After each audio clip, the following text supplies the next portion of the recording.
Hey folks, so today's video is day number 5 using the Too Faced Sweet Peach palette. So this final look this week is focusing on some of the darker shades in this palette. I want to do like a dark purple smoky eye. You guys also get to watch me experience my difficulty in using the darker shades in this palette. They're really not the best. If you guys want to know how to do it and kind of watch how the eyeshadows perform, then just stay tuned and here's the tutorial. I used a little bit of Nectar, then a little bit of Georgia. I also went in with Summer Yum. And then I used some of these darker shades. So I went into the lid with Delectable, a little bit of Talk Derby to Me, and then the tiniest bit of Tempting. And I found that these darker shades didn't really work too well, but I'll show you kind of as I blend them out. So then 4 brushes, more the usual, just kind of like large fluffy brush, a 217 for in the crease, a flat shader brush for color on the lid, and then just a pencil brush for detail work. So I'm going to take that large fluffy brush, I'm going to use a little bit of Nectar. This is just going to go underneath my brow bone as just a highlight shade. And then I'm going to go into Georgia, which is the pink, and this is just sort of a light all over lid color or transition shade depending on what you're using it for. From there I'm going into the crease with Summer Yum. I'm just going to do light circle motions just because I want this really blended out. Alright, so once I've applied a little bit of that shade, next I'm going to go into Delectable, which is this purple. Now, this is the first shade in the palette that I've actually had some issues with. I find it a little bit dry, and I really had to like pack it on the lid to get color payoff. So not my favorite color in this palette. It's kind of hard to do like a good dark matte purple anyway. It's one of the more difficult shades to do. So if you ever find like a dark purple that's a good purple, then it's rare, like trust me. Really dust this off because this one has a lot of fallout as well, and it's like a really dark fallout. So I'm gonna start just packing that on the lid, and you can see hopefully when I apply it, it's not very pigmented. So I did have to go in several times to get it as pigmented. I'm just going to take a little bit of that shade and blend it up into the crease, but it really kind of applies sort of patchy, doesn't really want to stick. Again, just not the best eyeshadow in this palette by any means. And even applying it underneath the eyelashes, it just applies very dry of Summer Yum and just blend that shade out a little bit. Just if you're planning on using that shade in the palette, you're definitely going to want to do your foundation after, because I have fallout like all over the place. Alright, so then I decided to try and darken it up and use some of these other shades. So I went in with this one, which is Talk Derby to Me. Now this shade, it looks like a purple that has some like sparkle in it. Again, why companies do these shades with sparkle in them instead of like just a straight up shimmer shade is beyond me, because they never work and you can never see like the sparkle in them ever, in my opinion. But really when you go in with a brush, it just kind of makes like a matte dark purple. It doesn't really work. That one's not very good at blending out either.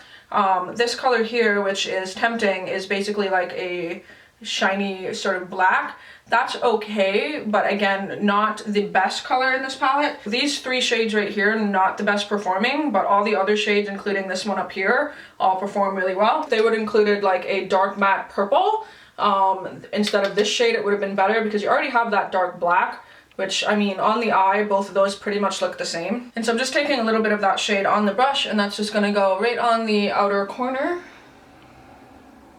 And then just blend that up into the crease. So it darkens things up nicely, but it just doesn't blend the best.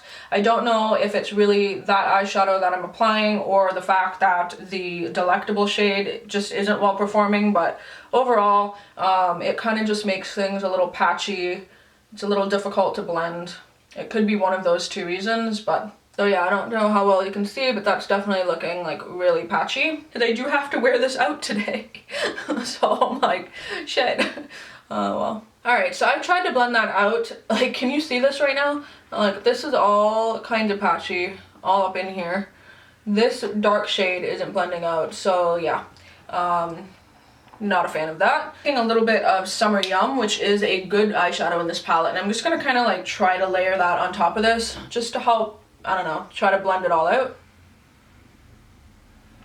Let's see if that's gonna help at all. Alright, so then that is the finished eyelid. One of those things where those eyeshadows just are not sticking to my eyelid. Alright, so then for the inner corner, I'm taking a little bit of Nectar, and I'm just going to use my finger and just apply that on the inner corner. And to be honest, I'm just going to use this shade to fix the mistakes that are going on here.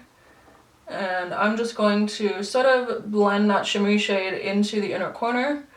That's just going to kind of cover up the fact that that purple color is patchy as fuck. Things you have to do to make your makeup look better. Alright, so that still doesn't look great, but we're just going to work with it. So I'm going to go ahead and do a coat of mascara on the top and bottom eyelashes, and then I'm going to do a set of false eyelashes, which will kind of hide this. Alright, so that's what the finished eye look looks like with the eyelashes on. Obviously it kind of hides the fact that it's not the greatest blending job. There's a tip for you guys: if your eyeshadow looks like shit, stick some false eyelashes on and it hides it. No, but seriously, not the best performing eyeshadows for sure. Not all of them can be winners, right? Alright, so for contour, I'm going in with this shade from the Kat Von D Shade Light Eye palette. For blush, I feel like going with Milani's Luminoso today. And then for highlight, I'm going to go in with a little bit of Prosecco. I don't know, very little bit of it because it doesn't look the greatest on my skin tone, but I just kind of want like a nice gold highlight. But I can't go in with it very heavy because it literally looks like yellow on my face, but I like to pretend it looks better than it does. Look that I'm doing to go to Home Depot to pick up paint. Alright, so then for lips, I do want to pair this with a dark berry color. This is just the one that I have on hand, but you know, anything similar to this I think would look good with it.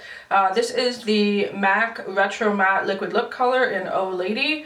Not the best liquid lipstick, but I do like the color. So I'm going to go ahead and apply this. Alright, so then that is what the finished look looks like with the lips applied. So beautiful lip color, and I like this pairing a lot, especially on my skin tone. I really like it. Just a heads up about this particular lipstick color though, it tends to get a little crumbly and crack on me. Some of the matte retro matte liquid lipsticks work really well. Other colors are kind of eh. This is one of the ones that is kind of eh, but I really like this color a lot. So I'll often wear it for like short periods of time because I know it's not the most long lasting. So that wraps up day 5 using the Too Faced Sweet Peach palette. Obviously today's look was kind of a dud, but for the most part the eyeshadows in this palette are fairly good. It was just these kind of like 3 darker shades that I didn't like. That being said, it's really hard to pull off good purples, and so these are not good purples. Very fallout heavy, don't stick to the lid, don't really blend out very well. So I mean, I could see them working very lightly to darken up like an outer corner, you know, if you use some of these other lighter shades, but on their own, not that good, especially those two. So obviously tomorrow is going to be my full review of this palette, so stay tuned for that. I'm going to talk a little bit more about like the price breakdown, things I like, things I don't like, who the palette's good for, that sort of thing. You guys know the deal. Leave me any comments down below as usual, and yeah, until my next video, I will talk to all you soon. Bye!